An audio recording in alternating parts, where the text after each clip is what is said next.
նստերի կարգավորման շարունակվում է գործում քաղաքացիական նստայցի գլխավոր դատախազությունը Դեմիրյան Պողոսյանի և մյուսների ակտորից ախմացող լիքի բռնականացման պահանջի մասին։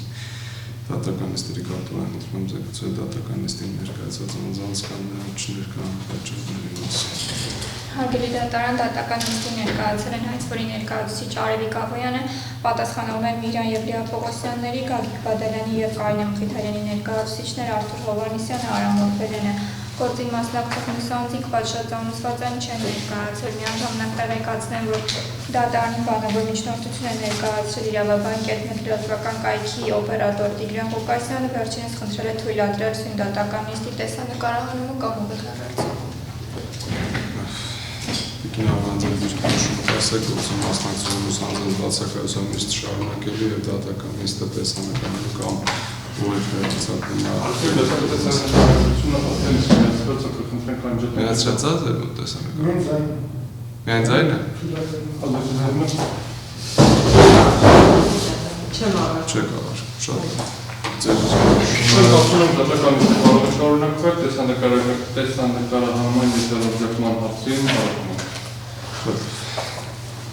Դատարան անհաշվառության կողմի ներկայացուցիչների դիրքորոշումը որոշեց չթույլատրել դատական նիստի տեսանկարահանումը կամ ուղիղ հեռարձակումը։ Ինչպես նաև դատարանի ղեկավարը քաղաքացիական դատախազությունների դիրքի 146-147 թվականները որոշեց դատական նիստ շարունակել դատական նիստին չներկայացած գործին մասնակցող մյուս անձանց բացակայություն։ 08/25 թվականին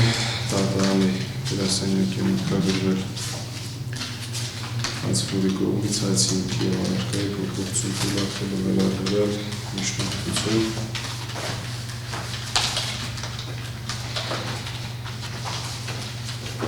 ստացել եք հարգելի ներկայացուցիչ ծանոթ միջնորդությունը։ Հարգելի դատարան ստացել եք ծանոթ։ Որով այլ միջնորդություն ունեք, թե հայցվոր կողմի նույնությունին զորում ներկայացնի միջնորդությունը։ Կոչում եմ պաշտպանելու հայցինքի առարկայի փոփոխությունը, քննարկել կրկնությունը, դրանից կապված կամ ունենան կամ չունենան։ Դու որով այլ միջնորդություն ունեք։ Կարող եք ներկայացնել։ Հարգելի դատարան, հաշվի առնելով Սահմանադրական դատարանի ՍԴՕ 1176 որոշման պարզաբանված մեկնաբանությունները իրավասու մարմինը վերանայել է հայցադիմումը, կատարել է հաշվարկ, հաշվարկի հիմնադրա, ներկայացում հայցինքի առարկայի փոփոխությունը թույլատրելի վերաբերյալ միջնորդություն, նշել, որ միջնորդության մեջ հիմքը ընդունվել կողմերի պայքարը և հանցավորության դեմ պայքարը, հիմք ընդունելով վերոնշյալ, ինչպես նաև հաշվի առնելով այդ հանգամանք Միրան Պողոսյանը օրենքի իմաստով պաշտոնատար անձ է հանդիսացել 2007 թվականի հուլիսի 30-ից և ըստ թիվ 622-116 քրեական գործում արկատվյանների Միրան Պողոսյանի կողմից հանցավոր վարքագիծը դրսևորվել է 2008 թվականի սեպտեմբերի 12-ից սկսած, իսկ մինչև պաշտոնի ստանձնումը և հանցավոր վարքագիծի դրսևորումը ձեռք բերված գույքը դուրս է կոռուպցիայի դեմ պայքարի և հանցավորության դեմ պայքարի նպատակից և այն կարող է ուսումնասիրվել պաշտոնի ստանձնումից և կանխարգելքի կատարելուց առաջ անձի գույքային դրությունը պարզելու նպատակով, օրինակ արդյոք ունեցել է բավարար միջոցներ պաշտոնի ստանձնումից հետո իր օրինական եկամուտներով զույգի ձեռքբերման համար։ Նշված վարույթով իրավասու մարմինը մինչև 2007 թվականի հուլիսի 30 ձեռքբերված գույքերը և դրանց օտարումից և օգտագործումից ստացված եկամուտները դիտարկվել է օրինական, իսկ արդեն 2007 թվականի հուլիսի 30-ից հետո կատարած գույքային ձեռքբերումները, որոնք չեն հիմնավորվել օրինական եկամուտներով, համարվել են ապօրինի ծախս ունեցող և ներառվել են հայցապահանջին։ Ըստ էության հարգելի դատարան հայցապահանջը բաժանվում է երկու մասի, մինչև 2007 թվականի հուլիսի 30-ը և 2007 թվականի հուլիսի 30-ից հետո, մինչև 2007 թվականի հուլիսի 30-ից հետո ներկայացված տվյալները միջամտողական և տեղեկատվական բնույթ իրավասու մարմինը ուսումնասիրել է Միրան Պողոսյանի և փոխկապակցված անձանց պարկանող գույքերը և կատարել է ծախս եկամուտների հիման վրա վերլուծություն և դրա վերաբերյալ առկա օրինականության ապօրինության տոկոսների համամասնությունները արձանագրել է հայցինքի առարկայի փոփոխության այդ հատվածում, Սակայն այն գույքերը, որոնք որ ձեռք են բերվել, ինչպես նշեցի, մինչև 2007 թվականը, եւ օրինակ, եթե չեն հիմնավորվել օրինական եկամուտներով, սակայն 2007 թվականից հետո դա օրինակ ներկայացվել է վարձակալության կամ դա օգտվել է, նրանք դիտարկել են բոլորը որպես օրինական ծագում ունեցող գույքեր։ Նշեմ նաև հարգելի դատարան, որ ըստ էության, քանի որ 2007 թվականից հետո հաշվարկը փոփոխվել է, քանի որ 2007-ից հետո վերանայվել է ամբողջ հաշվարկը, եթե դատարանը թույլ տա, ներկայացնեմ արդեն հայցապահանջը, որտեղ ըստ էության հաշվարկը արդեն շղթայական բնույթով է փոփոխվում, այսինքն եթե մինչ այդ օրինական է դիտարկվում գույքերը, ապա դրանից հետո շղթայական ամեն ինչ փոփոխվում է եւ ըստ էության տրամաբանությունը դա է, ինքը տեխնիկական բնույթ է կրում։ Եթե դատարանը թույլ է տալիս ներկայացնեմ հիմնականում հայցապահանջը եւ ներկայացնեմ այն գույքերը, որոնք որ դուրս են մնացել հայցապահանջից եւ ինչ է փոփոխվել հայցապահանջում։ Շատ է։ Ծանոթ եք դուք անհրաժեշտություն կա ողջույն ներկայացնի։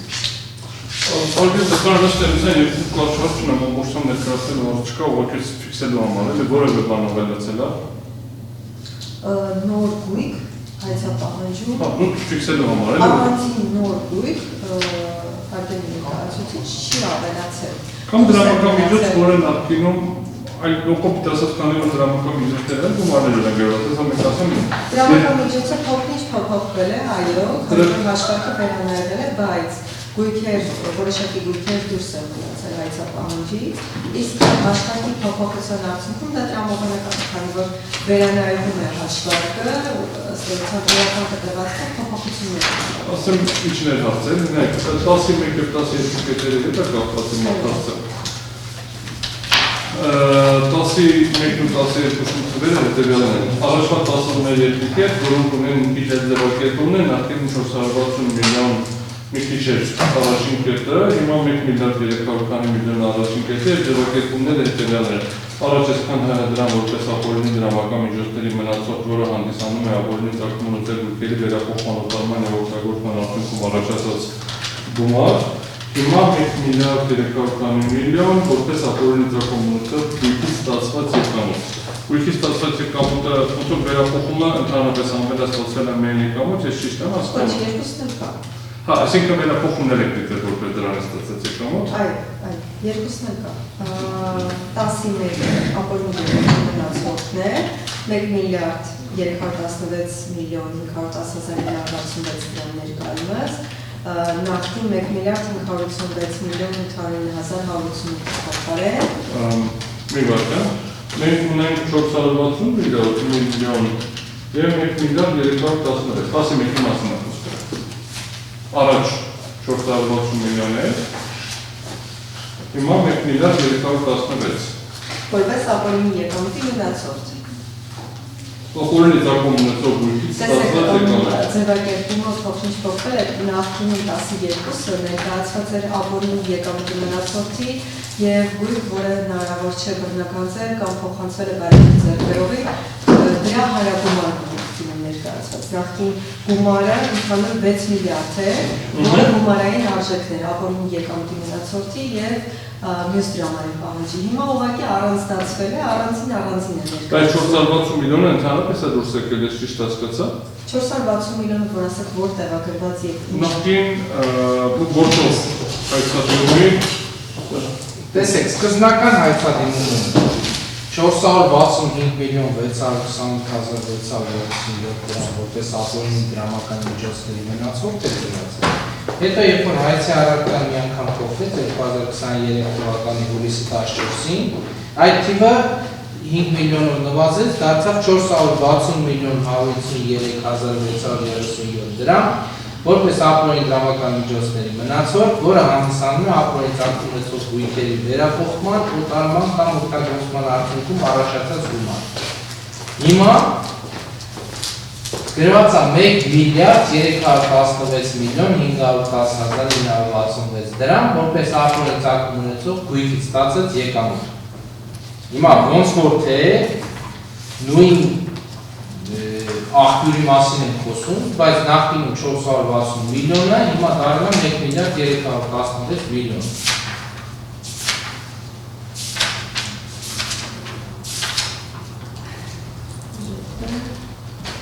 Տեսեք, գումարի պահանջը երկու կետով էր, չէ՞։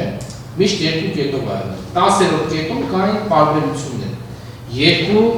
թիվեր։ Նախկինում 465 կամ հետո 460 միլիոն առաջացած գումարներ, 6 միլիարդը Միրա Պողոսյանի օրինական եկամուտներով չհիմնավորվող գումար է, որը բարեխիղճ ձեռքբերողներին կամ հնարավոր չի հիմնականացնել եւ բռնականացնել։ Հիմա այդ երկու թվերը փոխվել են 460-ը դարական 1 միլիարդ 316 միլիոն, 6 միլիարդ 141 միլիոնն է փոխվել է 4 միլիարդ 872 միլիոն։ Այո, բայց դուք հայցի հիմքի առարկայի փոփոխություններ չէ, ասում նախկինում ներկայացվել էր։ Սկզբնական հայցը, որտեղ նախկինում ներկայացվել էր նաև հայցի հիմքի առարկայի փոփոխություն, որով դրամային պահանջը ևս փոփոխվել էր։ Դարել էր 465-ը դարել էր 460 միլիոն, 6 միլիարդ 141 24 միլիոն 24,014 դրամ։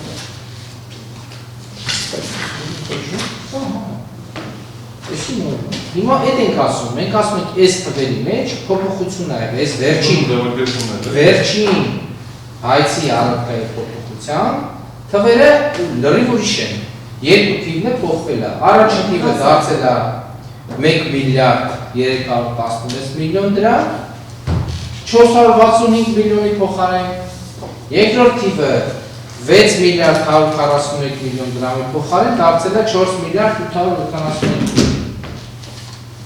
Այո։ Այն ինչպես ինչա փոխվել։ Վերահաշվարկի արդյունքում հաշվարկի արդյունքում։ Եթե կատարվում է վերահաշվարկ, այսինքն օրական կտրվածքով փոփոխում են հաշվարկները, եւ ըստ էության դրա արդյունքում արդեն ծախս եկամուտ հարաբերակցությունը եւս փոփոխում է, այսինքն օրական կտրվածքով է արդեն դիտվում արդյոք այդ անձուղներ այդ գույքը ձեռք բերելու համար բավարար միջոց թե ոչ։ Բնականաբար նորմալ է, որ հաշվարկի փոփոխության դեպքում ընդհանուր առմամբ նաև ներկայացնում ներողություն ընդհանուր առմամբ հարկերի դատարան ըստ էության դրամային պահանջը ամբողջական առմամբ նվազել է այս փոփոխության արդյունքում։ Մեր հարցակումը ընդհանուր ուրիշտեղ է, ոնց որ փաստացավ պատասխան ամեն դեպքում դետալացված ավելի կանդրադառնանք, երբ որ արդեն թույլատրվի կամ չթույլատրվի դրանից հետո մենք ուզում ենք հասկանանք որևէ նոր աղբյուր քան ոնց որ կոպիտ ասած սկզբում եղել էր ինչ-որ գույքեր, ինչ-որ շրջանառություն, ինչ-որ տվյալներ դրա հիման վրա հաշվարկ եղել, հետո հայցի հիմքի առարկայի փոփոխություններ արվել բանանեկի մասով բանով, դա թույլատրել էր դատարանը ավելացել էր ինչ եղել։ Հիմա զուտ ուզում եմ հասկանալ ընդամենը եղած տվյալների վերահաշվարկը պնդում է, զուտ հասկանալու համար ուրիշ հարց չունեմ։ Օրական կտրվածքով վերահաշվարկ է։ Օրական թե ինչա, ես հարց չունեմ այդ մասով, այսինքն մեզ համար պարզ էր ինչա, ինչքանն է հետո ինչ դիրքորոշում են ունենալու դրա նկատմամբ հայցային վավերություն մեր կարծիքով կիրառելի է թե չէ, դες միջնորդանից կապ չունի, դրան կանդրադառնանք։ Մենք համար ուղղակի ուզում ենք հասկանանք, կարող է նոր բան կա, որ հայցի երևությունը կփոխել ու դրանով է պայմանավորված։ Մի բան էլ ճշտեմ, ձեր փաստաթուղթը ըստ էության ունի հետևյալ կառուցվածքը փոխել, այս մասը պարզ է, գույքերի մասը պարզ է, մնացածով ձեր փաստաթուղթը նոր գույք չկա, դրամական միջոցներն են ինչ-որ վերահաշվարկով փոխվել է։ Երկու հարց ունեմ սրա հետ կապված նաև, էլի անձանց շրջանակի հետ կապված, ձեր միջնորդությունը ինչ-որ բան փոխում եք, թե չէ, թե ուզում եք առանձին բանալով պետական հետո, որովհետև գույքեր կային, որոնք այլ անձանց էին պատկանում, այսինքն նաև մեկը մեր վստահողքին, ուրիշ վստահողքներից մեկին էր, հիմա ոնց որ այդ գույքերը չի բռնականացվում, ուզում եմ հասկանալ մոտեցում այդ վստահողքերի գործ շարունակելու թե չէ, թե դա կարծում եք, որ առանձին պետք է քննարկվի, այս մի հարց։ Ну, как бы вода такая. Հակին դատարանական ըստ էության այո ճիշտ է նշվում նվազելու է, որովհետև պահանջը մի քանի գույքի մասով, քանի որ դուրս է մնում, ըստ էության պատասխանողների նկատմամբ, մի քանի պատասխանողների նկատմամբ պահանջ այլևս իրացումային չի։ Սա զուտ ֆիքսացիան այս փուլում չէ, հետագայում դրանք անդրադառնանք եւ մի հարց ունեմ, ուրեմն կառուցվածքը միջնորդության ունի հետեւյալ տրամաբանությունը։ Ըստ էության առաջարկում եք, եթե տենց բառացի գանք, 6-րդ եւ 7-րդ բաժինները վերաշարադրել։ Եթե մենք վերցնում ենք հայցադիմումը, առաջին հայցադիմումը, որը եղել է ամենասկզբում,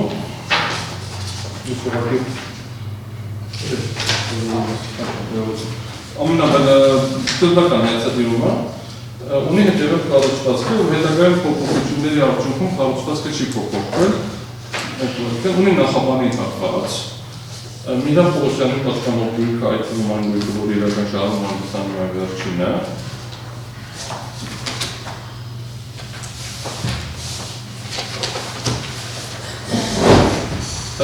Երկրորդը Միլան Սուրենի Պողոսյանի փոխկապակցն է կանոնների իրավաբանական անձնացուցակն է։ Անձին, որոնց առնով հաշվարկված գույքերի իրական շահառու է հանդիսանում Միլան Պողոսյանը, Միլան Պողոսյանի և վերջին ընտանիքի անդամների աշխատանքային գործունեությունն և օրինական եկամուտները, Միլան Պողոսյանի կատարված ծախսերը, օրենքի իմաստով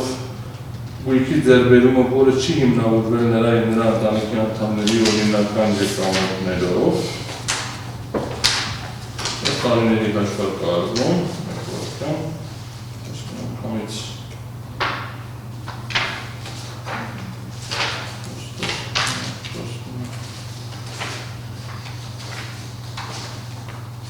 Եվ յոթերորդը Միլան Պողոսյանի պատկանող ապօրինի ծագումնեցոր և բռնագազման հետաքող գույքերի շրջանակը։ Նայեք, հայցադիմումի բովանդակությունը, ասում հայցադիմում պետք է նշվի ֆորմալ պահանջներից բացի, որ դատարաններում հայցվորը պատասխանողը կողմերը, ուրեմն պատասխանողներին ուղղակի հայրական պահանջը դրա մի քանի պատասխանողների դեմ հայցադիմում ներկայացնելիս ամենքին ինչքան է, դրա մասով պարզ է, դրամական պահանջի դեպքում դիկարման գումարի շապ և հաշվարկը տեսականորեն ընդունենք կասայունական մերկման հարց չի կրտնարգեն, այն պաստերը, որոնց վրա հիմնում է հայցապահանջը։ Հիմա ուզում եմ հասկանամ, նախկինում ներկայացված հայցադիմում պաստեր ավելացվում են, թե չէ։ Բայց չեն ավելացվում։ Ոչ, հարգելի դատարան, փաստեր չեն ավելացվում, այսինքն ՍԴ որոշման համատեքստում այդ պաշտոնի ստանձնման պահի վայրը ֆիքսված է արդեն այդ փոփոխությամբ 6-րդ կետում։ Որտեղ է ֆիքսված։ 6-րդ կետի ներողություն։ Փոփոխությունը մինիկատիոն է, թե նախկինում։ Չէ, փոփոխության մեջ։ Չէ, դրա համար նախկինի համեմատ փաստեր եք ավելացնում։ Նախկինի համեմատ փաստ է ավելանում հենց 6-րդ կետում։ Հա, լավ, այդ դեպքում հարգելի դատարան եւ մի հատ հասցել, ուրեմն ունեք 4-րդ բաժին, որը կոչվում է անձանց շրջանակ, ում պատկանող գույքերը ըստ պատկանում են Միլան Պողոսյանին։ Երբ որ բռնականություն գույքերը ծավալով փոխվում է, այդ անձանց շրջանակի մեջ փոփոխություն չեք անում, թե անում։ Քանի որ իրական շահառու կարող է նաև հանդիսանալ օրինական գույքեր։ Հասկացա։ Այդ դեպքից որոշվում է լավ։ Մենք ես առաքություն ունեմ, եթե ավելի ներկայացնելու բարի չկա։ Չէ, մի մասով միայն փոփոխված հայցի առարկան ներկայացրեք այն մասով, այսինքն ըստ ձեր ներկայացրածի նվազել է հայցապահան։ Որ մասով նվազել է փոփոխությունները ներկայացրեք, որ գույքերն օրինակ դիտվել օրինական և դուրս են եկել հայցի առարկայից։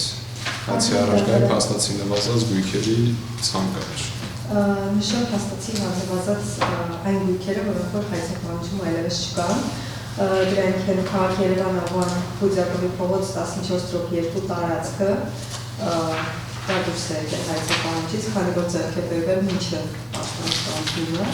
Քաղաք Երևան Արագիր Բաղդան փողոց 37/1 հասցեի անշարժ գույքը։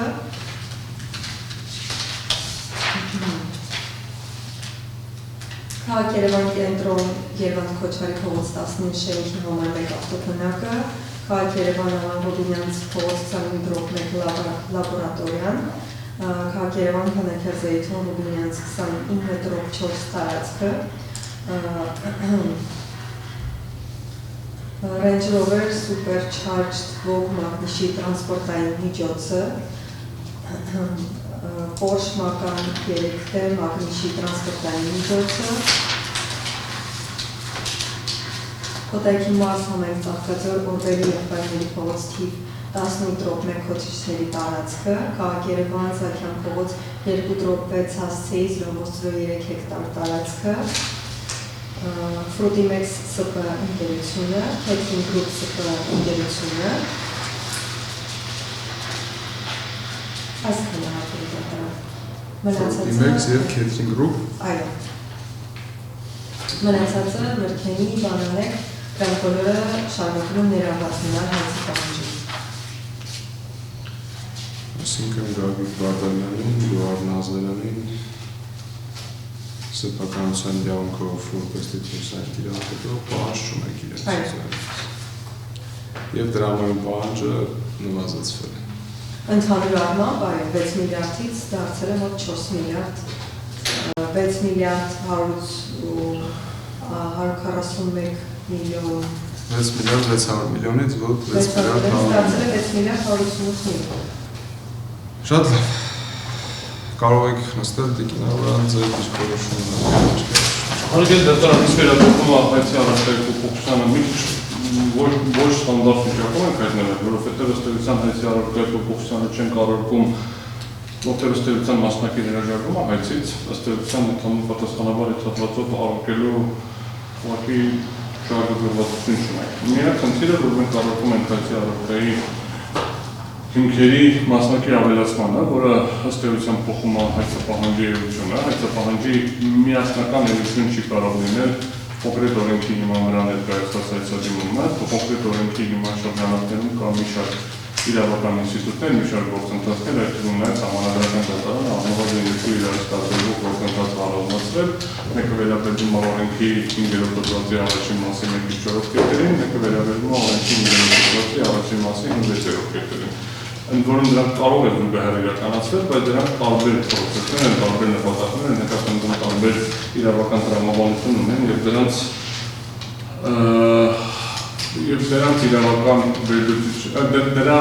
սահմանադրականության հարցը քննարկվել է իրարից անկախ, այսինքն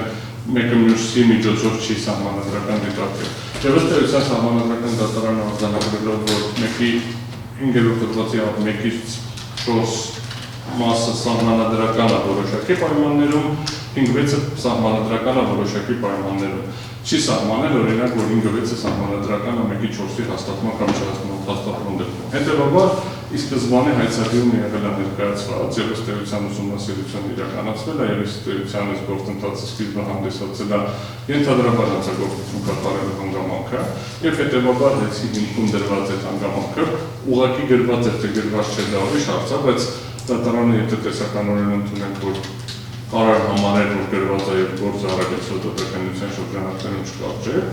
եթե ընդունենք կա, որովհետեւ ընդդում են, որ նման կարիք չկա եւ ունենք հստակ արձանագրում, որ նման բան չի եղել նշված դատական նիստի ընթացքում, որովհետեւ նման կարիք չկա, չէր կարող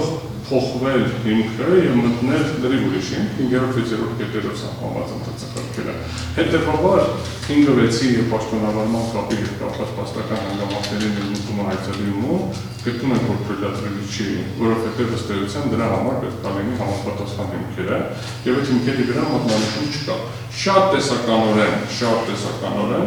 դատարանը եթե թողնի պետք է վերենք ասենք հիմքերի չկա արագացվածով այս մասով կարճ, որովհետև դրա հիմքերից մեկը օպերատիվ հետախուզական գործունեության արդյունքում ստացած տվյալներն են, որը հնարավորություն կտա պաշտոնատար անձի որևէ գույք համապատասխանաբար կասկածի կարգանել եւ ստուգել։ Այս դեպքում մեր մոտ տեղի ունենում կրկնակի փոփոխություն, այսինքն եթե ի սկզբանե ընդհանրապես կապ չի եղել ոչ մի հանգամանքով, ուղղակի ասել են նայել փողոց ուներ ընդ որում չեն կապել ոչ պաշտոնավարման հետ, չեն կապել ոչ հանցագործության հետ, ընդ որում երբ որ մենք վաստակաձայնում ենք հանցագործության հետ կապելու հանգամանքը առողջություն այել, հիմա ոչ միայն դա է բերվում, որովհետև դրա շուրջը ամեն դեպքում հենց ուսումնասիրությունը ինչ-որ ձևով իրականացվել, կապ չունի, որ դրանից դուրս են եկել, բայց դրա շուրջը իրականացվել։ Հիմա ի հավելում դրա պաշտոնավարման հանգամանքը նույնպես ավելանում է։ Եվ համապատասխանաբար դրա փաստի ավելացումը փոխում է հայցի էությունը։ Մի դեպքում մենք խոսում ենք հանցագործության արդյունքում հնարավոր ձեռբերված գույքերի բռնականման գործընթացին կամ հանցագործության արդյունքում կամ դրա հետ կապված ստանդարտ ապացուցման հետո կքննարկենք։ Հիմա մենք խոսում ենք պաշտոնատար անձի կողմից չհայտարարագրված կամ չհիմնավորված եկամուտներ ունենալու մասին։ Իրարից տարբեր երկու լրիվ տարբեր ինստիտուտների մասին են, գլոբալ նույն նպատակին են ծառայում օրինականության հաստատմամբ, բայց այդ նույն ձևով կարող ենք մի հատ էլ փոխենք էությունը հանցագործության պատճառով վնասի քաղաքից ավելացնենք պետական շահերի պաշտպանության լույսի ներքո։ Դրա արդյունքում մի հատ էլ վարչական հայց բերենք ավելյալ ինչ-որ գործարքի անվավեր ճանաչելու, ասենք դե նույն նպատակ համերգավոր մեր կարծիքով լայն իմաստով կոռուպցիայի դեմ պայքարն է։ Սա նպատակով չպետք է դիտարկենք ինստիտուտի շրջանակներով։ Հետևաբար արգելքազդան խնդրում եմ հայցի առարկայի փոփոխությունը թույլատրել,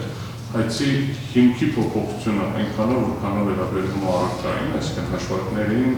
թույլատրել, այդ թվում նաև այն ժամանակետը, երբ որ ֆիքսել աղոթելը ուզում է ֆիքսել տնօրինչականությունը թույլ է տալիս այսօրին որոշի որտեղից է ուզում հաշվարկը կատարել։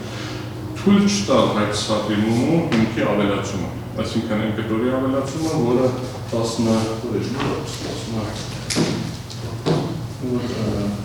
6-րդ նոյզում ապուտն 9-րդ էջում ներողություն Հասկանալի է ինչի մասը։ Կոռուպցիայի պայքարը վերաբերող պատվեցը։ Ամեն օրական ես։ Այդ բարակապակցությունն էլ լավ չփոխում առաջացնում, որտեղ հանցավորության դեմ պայքարը օրենքի իմաստով էլի կոռուպցիայի դեմ պայքարը, որտեղ այդ հանցագործությունների ցուցակը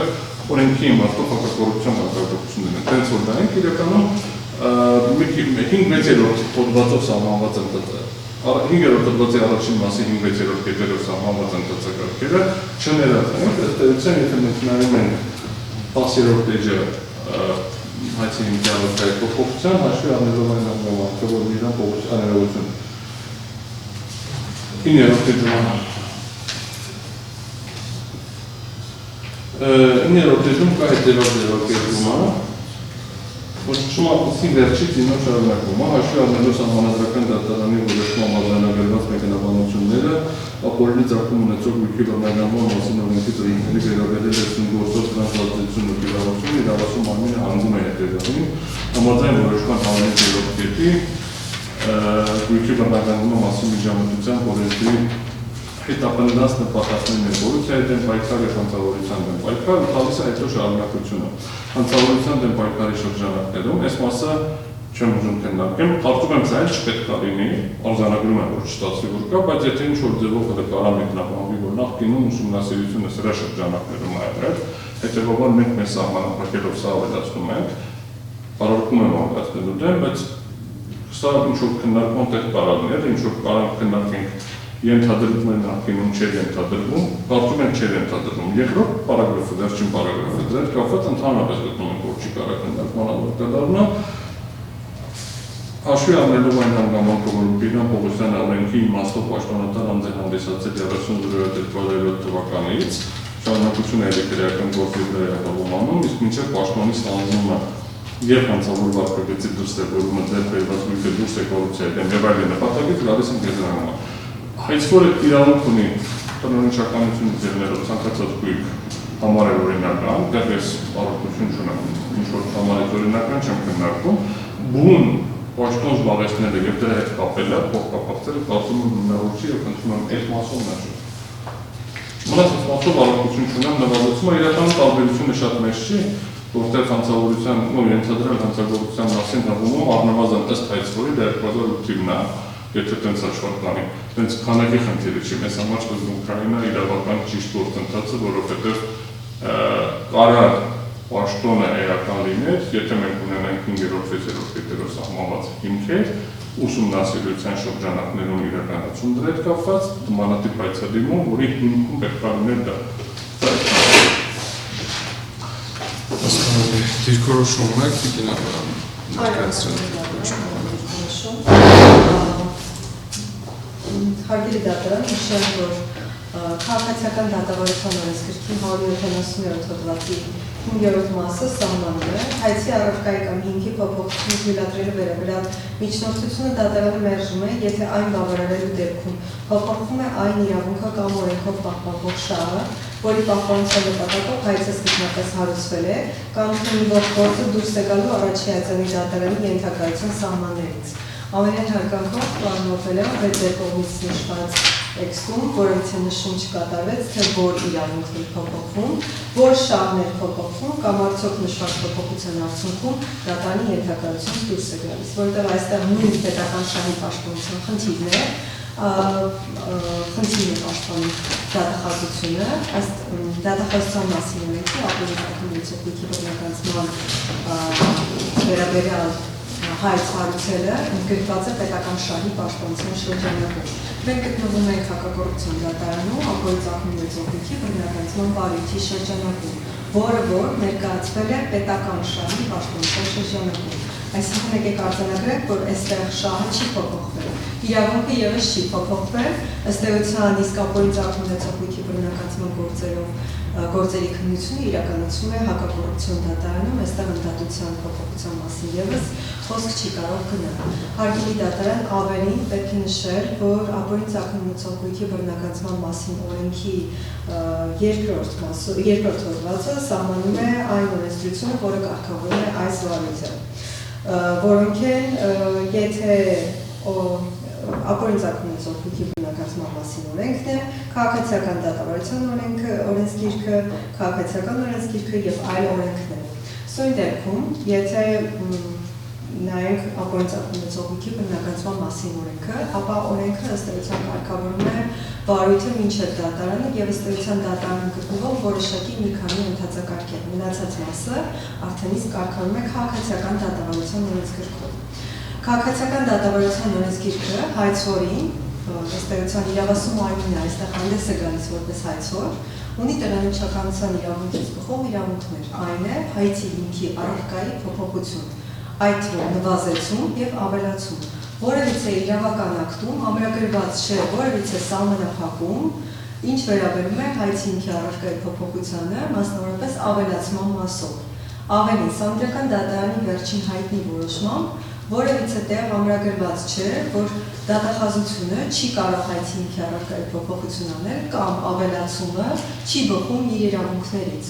Ավելի պետք է նշել, որ Սահմանադրական դատարանը իր որոշման մեջ ևս արձանագրել է, որ դատախազությունը որպես հայցվոր ունի այն բոլոր իրավունքները եւ հանդես է գալիս որպես հասարակ հայցվոր քաղաքացիական դատավարությունում, այսինքն չունի որևիցե առավելություն, չունի որևիցե այլ նեղ իրավունքներ։ Ըստ էության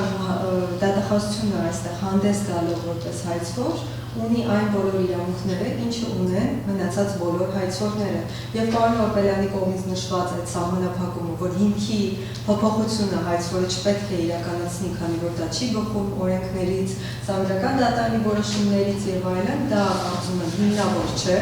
եւ ըստ էության դատարանի խնդրում եմ թույլատրել ամբողջությամբ հայցի հիմքի առարկայի փոփոխությունը։ Միջնորդության առարկման այդ ստորի մասնակցությունը եղել է բացառապես պաշտպանող շահի փոփոխությունը։ Այսինքն ես ինձ օրինակ վերեցի, ասի միայն փաստը, որ սա պետական շահի պաշտպանությունը չի նշանակում, որ սա միասնական շահ է, որովհետև պետական շահի պաշտպանության մեջ մտնում է նաև այդ թվում է հակակոռուպցիոն դատարանում կոնկրետ ըստ էության օրենքը մի հատ է, բայց մի օրենքի կիրառումը դեռևս չի նշանակում միասնական շահ, ամենատիպիկ օրինակը քաղաքացիական գործերի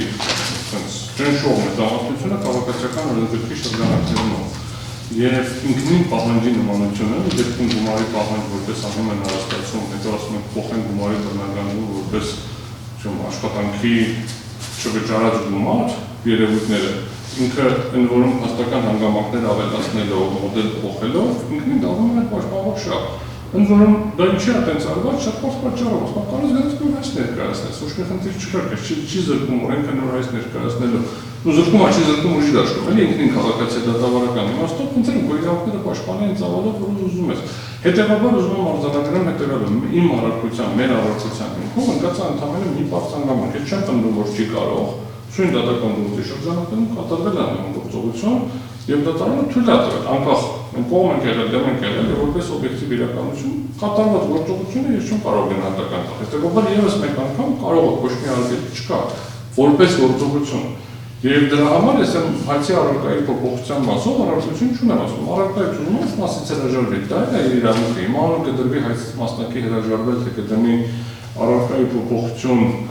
շուտ դրա տակ կձևավորվի, ով հայցվորի իրավունքներն են։ Մկարայ պնդի, ասի պետք է հրաժարվել իրականում, բայց իրական բան չէ փոխվում այս դաշտում, որովհետև եթե հետագա իրավական գործընթաց տեղում է, ապա կարող ասել, որ մասնակի հրաժարվելը փոխելու միջոցով։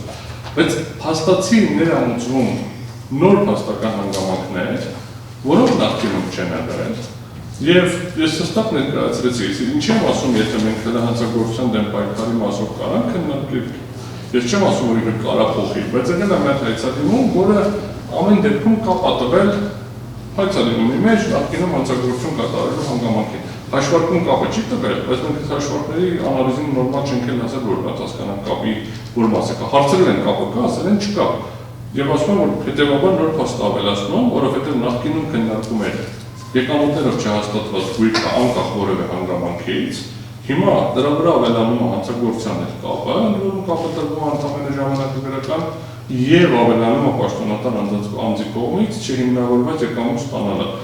Սրանք բոլորը առանձին իրավական ինստիտուտներ են։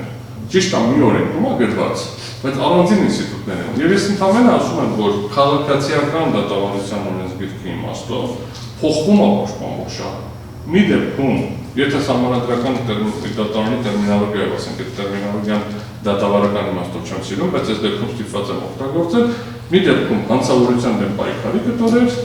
մի դեպքում կոռուպցիայի դեմ պայքարի կտորեր։ Մի դեպքում այս երկուսները չկա, հիմա գործող հայցադիմում այս երկուսը չկա, հիմա միաժամանակ երկուսը ցանկանում ավելացնել։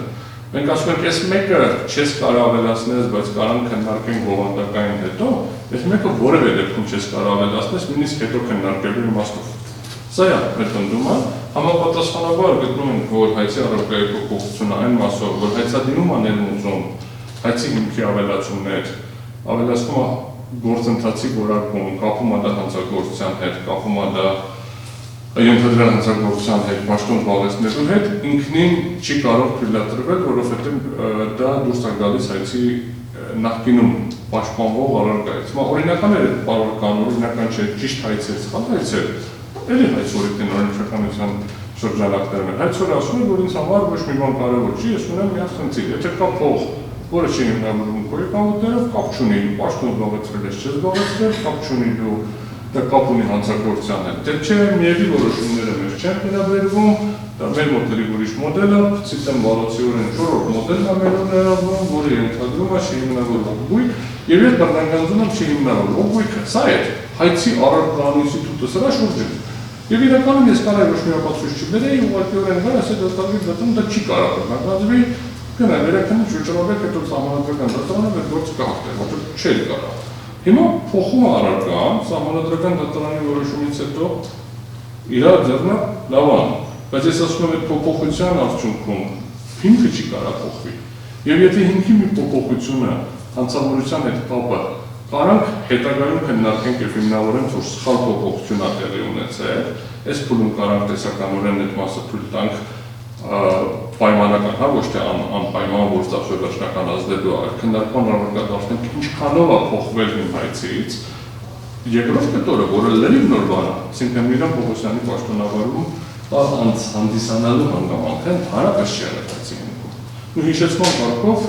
դատարանը նույնպես խնդրել է հայցորի ներկայացուցիչ ցույց տալ ուղղակի հայցադիմի հատվածը, որը հայցորը ցույց չի տվել։ Որովհետև որտեղ է գրված որ պաշտոնատար անձը, ոչ բան չենք ասում, որտեղ է գրված, որ Միլան Պողոսյանը ինչ-որ մի թվականից հանդիսացել է օրենքի իմաստով, պաշտոնատար անձ, որ ուղղակի իմանանք հողմանը ցույց չի տվել։ Այսինքն ակնհայտ է, որ այցի հիմքի փոփոխության այս հատվածը փոխում է էությունը։ Ակնհայտ է, այս սկզբում կարանք ենթադրենք, որ մեր իմաստը կարես ինչ-որով ասել չի, կարանք ենթադրենք, որ հանցավորության դեմ պայքար կար, ուղղակի կապը չէր տվել։ Հիմա կապը փորձում է տա, բայց պաշտոնատար ազգունելու հանգամանքը երբեք միջև այսօր չի կարող, չի արժևորվել։ Նույն այսօր նկատի ունեմ, այսօր նախորդ նիստում դա պայմանական չի արժևորվել այսօրի կողմից։ Եվ հետևաբար գտնում ենք, սա բան է, ուղղակի իրավական վեճ ունենք, դատարանը որոշի, մենք գտնում ենք, այցորը գտնում է, որ սա նույն իրավական շահը, մենք գտնում ենք, որ տարբեր իրավական շահեր են։ Այսինքն պետական շահով չի շահել, այսինքն նաև ինստիտուտների շրջանակում ենք նայում, նպատակների շրջանակներում ենք նայում, գործընթացի շրջանակներում ենք նայում եւ իրարից առանձնացված երկու գործընթաց են։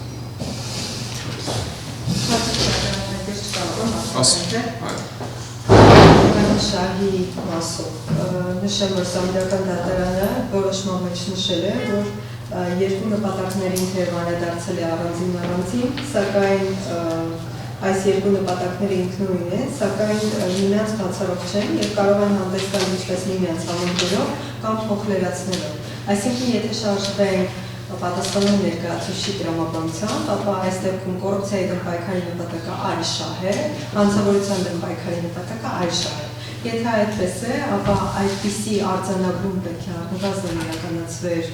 կամ օրենսդրության մեջ, կամ սանդրական դատարանի որոշման մեջ, կամ բայց որևիցե տեղ նման արձանագրում կատարված չէ։ Այսինքն դատախազությունը, եթե հայցը հարուցում է ապօրինի ծագում ունեցող լուրջ բռնականացման բարույթի շրջանակում, ապա այստեղ մենք գործ ունենք պետական շահի հետ։ Թե հիմքում, թե փաստերում ինչ-որ փոփոխություն է կատարվում, այստեղ պետական շահի փոփոխության մասին խոսք անգամ չի կարող գնալ։ Հիմա եթե հայցը ներկայացվել կոռուպցիայի դեմ պայքարի նպատակի շրջանակում, այստեղ պետական շահ չլինի, բնականաբար կլիներ։ Այստեղ երկու դեպքում է պետական շահի մասին ենք խոսում, եւ ըստ էության չի կարող խոսք գնալ այլ շահի մասին, քանի որ դատախազությունը այստեղ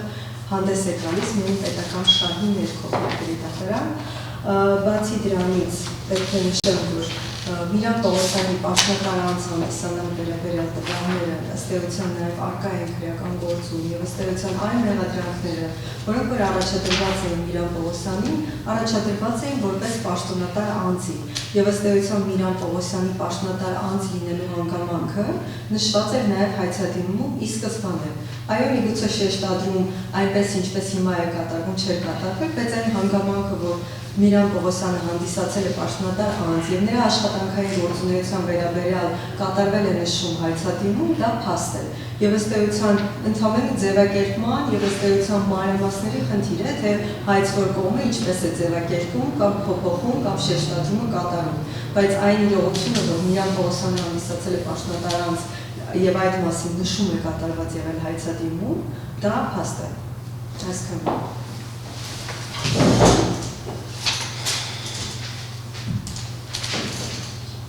Շնորհքան շրջանակում ավելացնել բառը կարելի ներկայացնել։ Արդեն դատարանում տեխնիկապես շնորհակալ մասնակիցներ կամ բացակայ ընդդիմում գրավորում տեսակետվարինելով, կխնդրեմ երբ որ որոշումը լինի, սպատակազմից հնարավորություն կապիտալացնեն ու զուտ հնարավորինս արագացնենք, որովհետև մեր մեկ այլևս դահարդի մասով ստերության այցի իրավացով ավարտվում է գործողություններ կանջուտ անելու, ինչքան շուտ անենք Շատ Եթե իհարկե մի մասով առողջություն չունենք, քանի որ առողջայի մասով ենթադրում ենք, որ այդ մասով հասկանալի Դա հաշվառնովան հանգամանքով ներկայացվել այցինք և առողջայի փոփոխությունը թույլատրելու վերաբերյալ միջնորդությունը կարելի քաղաքացիական դատարանության անցուշքի ավարտանստերապետվածով հաշվի առնելով որ գործին մասնակցող որոշակի անձին դատական նիստին չեն ներկայացվել հետևաբար առանձին դատական ակտի ձևավորում կայացնի այցինքի և առողջայի փոփոխությունը թույլատրելու կամ ներժելու վերաբերյալ հետևաբար նշված ենք, որ գործի քննությունը անհրաժեշտ է հետաձգել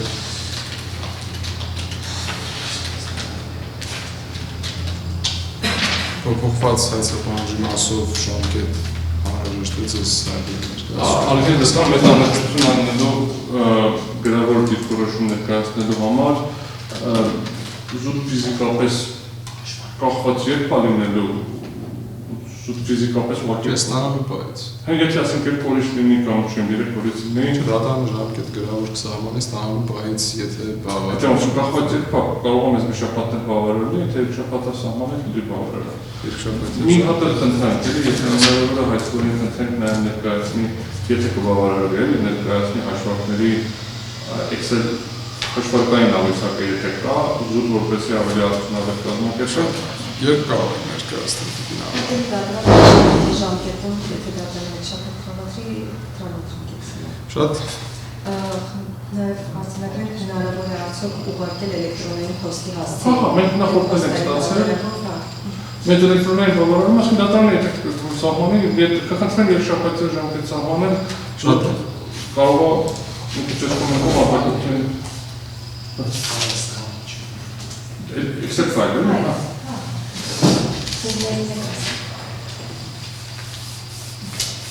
Դատական նիստից դուրս կճշտեք տեխնիկական հարցերը արգել ներկայացուցիչներ նշված ենք որ դատարանից հետաձգել աջակցական նիստին շարունակել հոկտեմբերի 29-ին հարմար է հոկտեմբերի Իհարկե նշած